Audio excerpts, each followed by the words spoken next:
Hello everyone, you're watching Voice News Network. My name is Pragya, and this week's real estate segment we have with us Mr. Praveen Arora and Mr. Sam Dhillon from Team Arora. And today we are going to talk about first time home buyers. Now this is something which is very popular. People who are new into the real estate market, they want to have their own homes. Some people want to get into this industry, so it's better that we talk about them. So before I move ahead, I want to know from you guys, because you've been in this industry for so long, what is the scenario? What kind of new first time home buyers you guys come across? First of all, Pragya, thanks for having us over here. And today's topic, as you mentioned, the first time buyer, I think that's the most important thing in our industry at this point, because those people already own a property, they are selling their houses, they already have a built up equity in those properties, and they are able to buy the bigger properties. Those people have bigger properties, they want to downsize, they don't have any problem, they are making good equity from their bigger houses, and then they are downsizing. The only challenge in this industry at this time is the first time buyers. They are the one, they have the most difficult time to buy the property at this time, especially in the GTA market. So for the first time buyers, Pragya, there are different type of first time buyers which we come across. Some of them, the first time buyers, they are buying first time, but they already have their spouses with them, they have their family support here. Some of the first time buyers, they just migrate from the other countries, so they bring some financial some funds from there, so they have some financial help from their back home or from their previous work. And there are some first time buyers, they are just new in this country. Some of them, they came here as a student and then they got their permanent residence, and now they are considering to start their families here. They just have only one thing here in this country, that is just a job. So they don't have some financial help from back home, they don't have any family support here. The only thing what they have just the job here.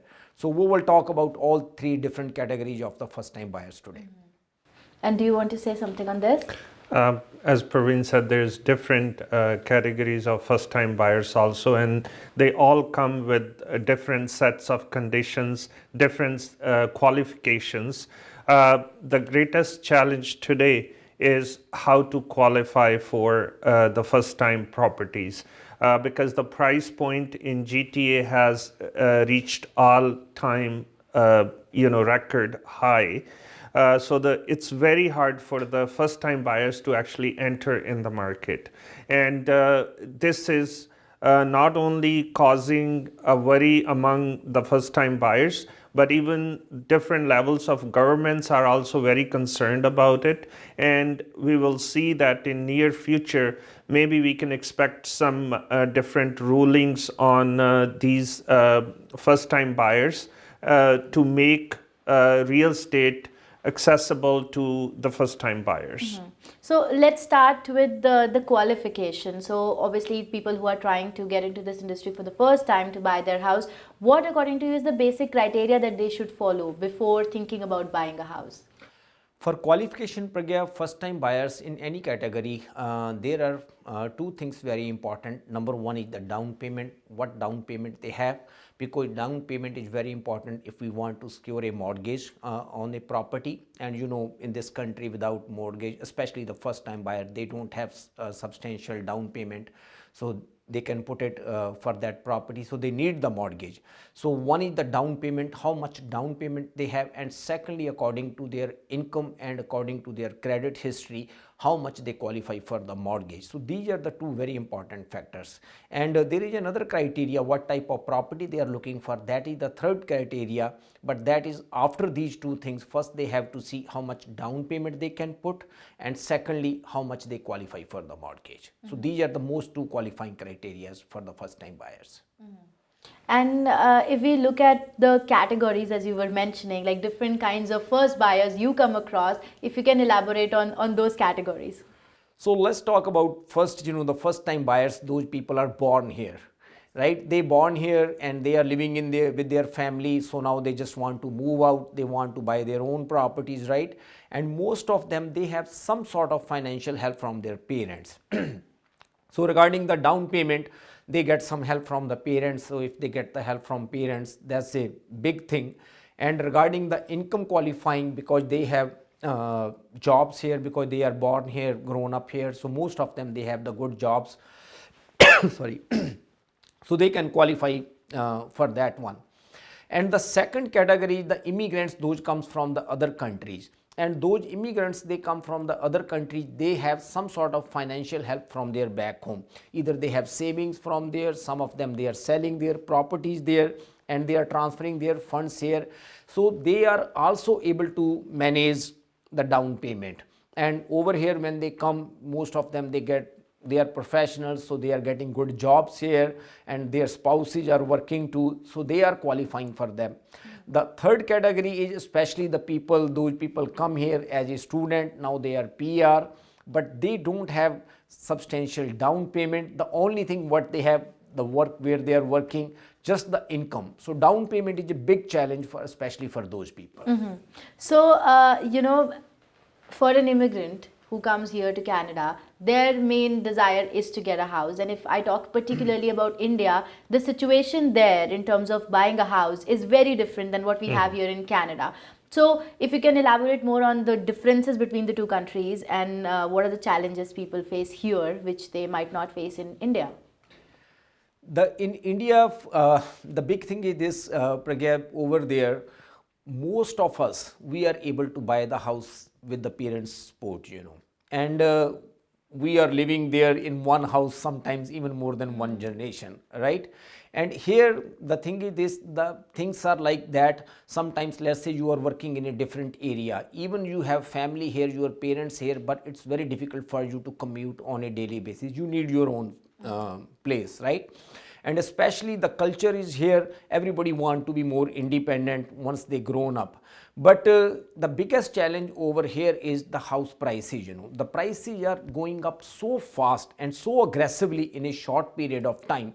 Let us put this way, if you want to accumulate the down payment and you are thinking it will take you about a year or so or maybe 2 years to get the down payment, by the time you accumulate that down payment, the prices of the house are way higher than that. So that's the biggest challenge in today's market here. The prices are going up so fast, people are not able to make up with that one, the way things are happening. Yeah.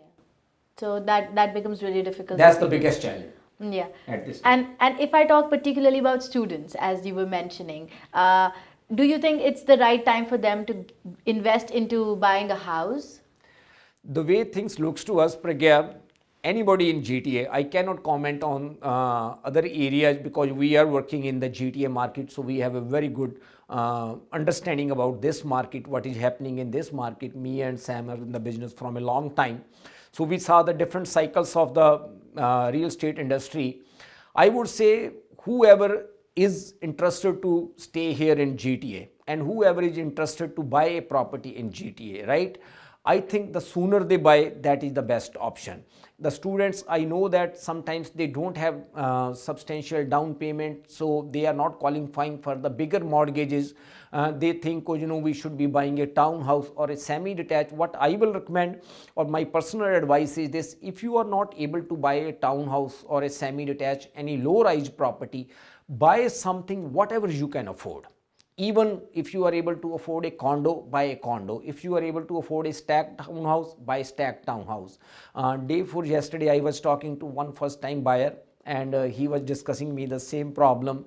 And I was suggesting him, do one thing: if you are able to secure a property and you have a little bit problem for the cash flow, rent half of the property, but buy something for sure, because the way prices are going up, maybe after 2 years or 3 years, it will be even more difficult for you to buy the property. Yeah, that's true. And one other way to look at it is, when students, especially if we talk about students, when they are renting a property, there's a number of students that are living together. So maybe they can be a little bit more creative and pool their savings so that together maybe 3 or 4 of them pool their savings and they are able to buy one single property. They will not only be saving on their rent, they will be building equity in the property, because the problem is to get into the market. Yes, Yeah.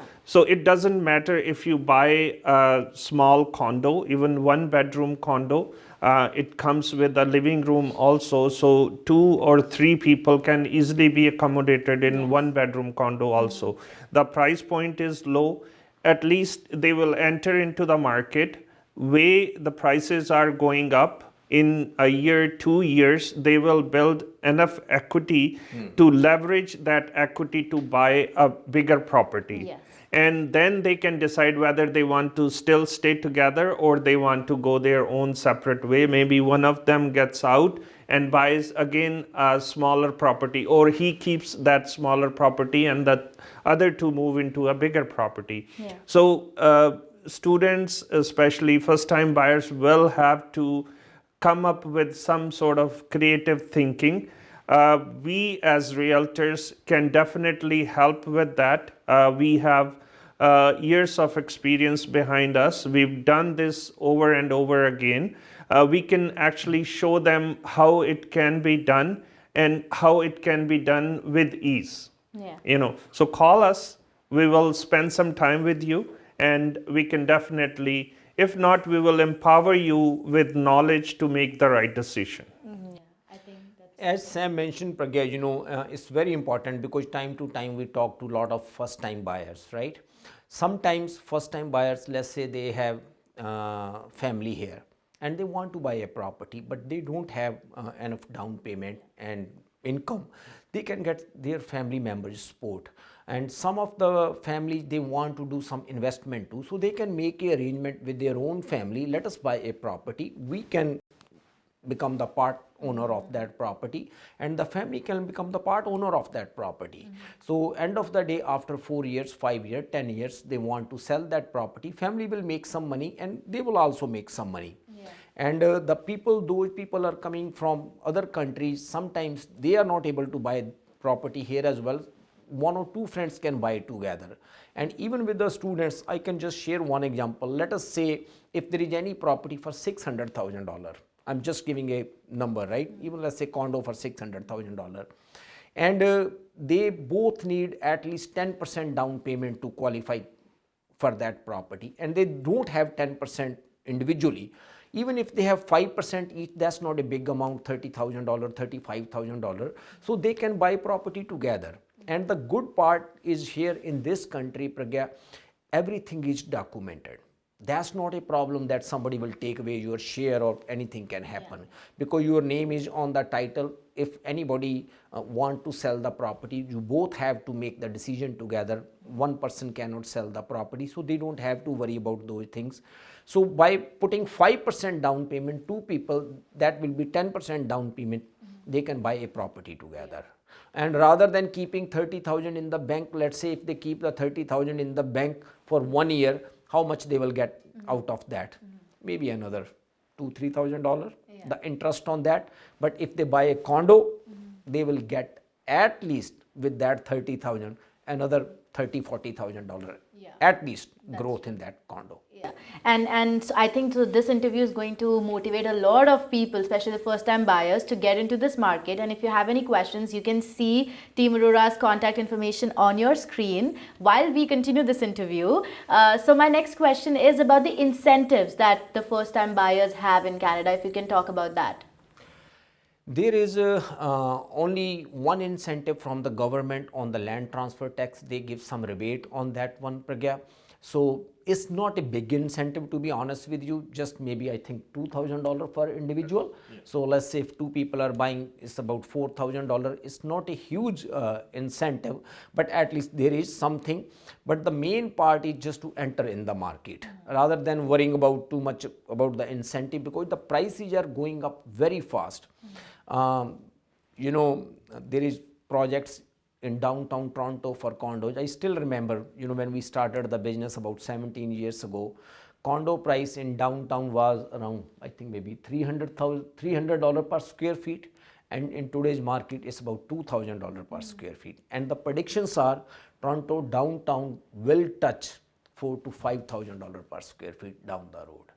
So if these things are coming up, and if you are in this country and you want to live in GTA, I would highly recommend, think about it, buy something for sure, rather than just keeping your money in bank or somewhere else. Make some investment in real estate, because the way market is going up, it will become more and more difficult for you to buy something here. You know what is happening in Delhi and Bombay, how people are making arrangement. We were talking about one movie about Netflix, right? Yeah. How people are making arrangement to buy the property there. Exactly. I can see the same thing is happening here. In near future. That's right. Definitely. So, as you mentioned that prices are going up, I was reading some reports where the federal government is also making sure to come up with more options for housing in Canada, because it is a big issue here. Right. Housing is a big issue, and I heard Prime Minister Justin Trudeau also talking about it, and he said that they have a lot of options in future which they'll come up for first-time home buyers, because they Right. really want people to have a property here. That's so, right. do you think that people like us, people who are planning to buy future house in future, we have a scope here? I think, Pragya, definitely government will come up with some solutions for these things, but it won't be like that. We would say, if they come up with some solution, there will be more inventory available in the market. They can hold some part of a project that will be allocated to the first time buyer. There are some possibilities which can come down the road, but I don't think so it will bring the market price down. So I think if it is possible for someone to buy property today, don't wait for the government policies will come. It may come after 1 year or 2 years. Don't wait until. Yes, if you don't have any option to buy, then definitely you will be waiting for that, right? But if you have an option to buy, don't wait for that one. I think better to buy. So, on a final note, any last minute suggestions that you would want to give to people who are still kind of confused whether we should get into this market or not? I would say, Pragya, if anyone has some sort of savings and the down payment, if they have available, don't think about, that we have a small down payment, we cannot do something, right? If you have anybody else who can help you, any other realtor definitely you can talk to them. But if you want our opinion or our advice on your situation, give us a call anytime, right? We have a full team of professionals. We can give you the right information, then you can make the decision, what you can buy in this market and where you can buy. There are a lot of options even outside GTA too. And what we can see, Pragya, even buying over there and investing over there is also a good idea. And I'm suggesting some people also, especially those people are staying in GTA. Let us say now, if you are in GTA, you have a job here, right? And you cannot move out from there, and you are not able to afford anything here. That is also possible. Rather than waiting for that, buy something even at the outer. Let us say if you are buying something in Niagara Falls, if you are buying something in Welland, Cambridge, over there you buy something and rent it out. So at least you are in the market. There will be some growth on that property, and down the road after 4 years, 5 years, when you will sell that property, you will make some money, then you can buy something here too. Let's say if you bought something on the outer location for 1,000 square feet. After 5 years, when you will sell it, maybe you will be able to buy in GTA 500-600 square feet. But at this point, you are not able to buy anything in the GTA. So still there will be a better option to buy even outside location. Yeah. Often we are asked this question, when is the right time to buy? I would say that there's no such thing as right or wrong time. Whenever you are ready to buy, whenever you make a decision that I want to buy a property, solutions can be created to any problem. When you put your mind to find solutions for any problem, they can be found. So the thing is, you have to be ready. As I was saying earlier, that a person who wins a race or anything, they win twice. First, they win mentally, and then they win it physically. So you have to be prepared mentally first, and then you will see that the same thing is manifested in your mind. It will bring results in reality also. I think very well put together. You've beautifully summarized our entire discussion today. So the bottom line is that you have to get into the market if you have plans to buy a house, right? Plan to buy, or if you decide to stay in this country, right? So you need a place to live, Yeah. right? Rather than renting and paying for someone else to mortgage, better to pay your own mortgage. Perfectly summarized. So for all the viewers, if you have any questions, you know what to do, you know the drill. You can see the number at the bottom of your screen. You can contact Team Arora and you can shoot all your questions to them, and I'm sure they will answer all the questions. Definitely. Thank you for joining us. Thanks, Pragya. Thank you for having us.